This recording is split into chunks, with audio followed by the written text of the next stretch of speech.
Hello అండి అందరికీ. కూటమి ప్రభుత్వం జగన్మోహన్ రెడ్డికి ఎంతగా భయపడుతుంది అంటే రీసెంట్గా కూటమి ప్రభుత్వం తీసుకుంటున్న నిర్ణయాలే దానికి నిదర్శనం అన్నమాట.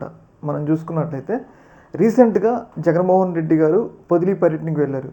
పొదిలియే కాదు, ఆయన గుంటూరు ఎక్కడైతే కార్యకర్తలు ఇబ్బంది పడుతున్నారో అక్కడికి వెళ్ళి వాళ్ళకి ధైర్యం చెప్పే ప్రయత్నాలు అయితే చేస్తూ ఉన్నారు జగన్మోహన్ రెడ్డి గారు. అయితే ఇలాంటి సందర్భంలో జగన్మోహన్ రెడ్డి గారు ఎక్కడికి వెళ్ళినా కానీ ఆయనకి జనసంద్రం చూశారు కదా, జనాలు ఏ స్థాయిలో వస్తున్నారో. ఎక్కడికి వెళ్ళినా మొన్న పొదిల్లో అయితే జనాలు బీభత్సంగా వచ్చారు, మాటలకు అందనంత జనాలు వచ్చారనమాట. కేవలం 11 సీట్లకే పరిమితమైన జగన్మోహన్ రెడ్డి గారికి అంతమంది జనం రావడం అనేది ఒక రకంగా ఏంటంటే కూటమి ప్రభుత్వం ఓర్చుకోవట్లేదు. అంటే ఇంతమంది జనాలు వస్తారని చెప్పేసి వాళ్ళకి నిద్ర పట్టట్లేదు అనమాట. ఈ జనాలు ఇలానే కంటిన్యూ అయితే జగన్మోహన్ రెడ్డి పర్యటనలో ఖచ్చితంగా ప్రభుత్వం మీద చెడ్డ పేరు వస్తుందని చెప్పేసి రీసెంట్గా జగన్మోహన్ రెడ్డి గారు పర్యటనలో కొన్ని ఆంక్షలు విధించారు. పల్నాడు ఎస్పీ కొన్ని ఆంక్షలు విధించారు అనమాట. ఏంటి అంటే రీసెంట్గా సత్తెనపల్లి జిల్లాలో ఒక కార్యకర్త, వైసీపీ కార్యకర్త సూసైడ్ చేసుకొని చనిపోయాడు.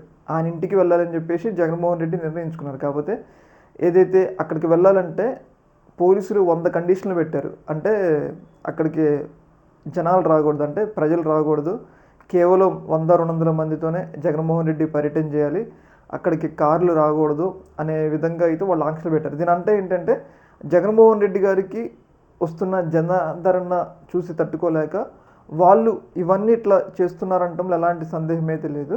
ఒక రకంగా ఏంటి అంటే కూటమి పార్టీకి సంబంధించిన 3 పార్టీలు గెలిచినా కానీ జగన్మోహన్ రెడ్డి గారికి కేవలం 11 సీట్లు వచ్చినా కానీ వాళ్ళు జగన్మోహన్ రెడ్డి గారు అంటే భయపడుతున్నారు. అంటే జగన్మోహన్ రెడ్డి గారి పర్యటనలు అంటే ఎంత స్థాయిలో భయపడుతున్నారో ఈ సంఘటనలు చూస్తే మనకైతే తెలుస్తుంది. ఒక రకంగా ఆయన జగన్మోహన్ రెడ్డి గారి పర్యటనకి ఆంక్షలు పెట్టడం వల్ల జగన్మోహన్ రెడ్డి గారికి ఒక మంచి ఆయుధం ఏంటి అంటే ఇప్పుడు జగన్మోహన్ రెడ్డి గారి మీద ఆంక్షలు పెట్టారు.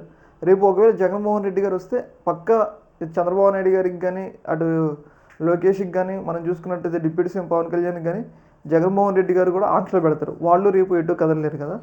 ఏదేమైనా కానీ జగన్మోహన్ రెడ్డి గారికి కొత్తగా వీళ్ళు అన్నీ నేర్పిస్తున్నారనమాట.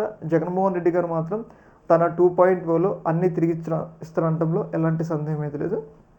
ఒక రకంగా ఆయనకు వచ్చిన జనాలు చూసి ఒక రకంగా వాళ్ళకి నిద్ర పట్టట్లేదు అంటంలో ఎలాంటి చూశారు కదా పొదిలిలో ఏ స్థాయిలో వచ్చారో.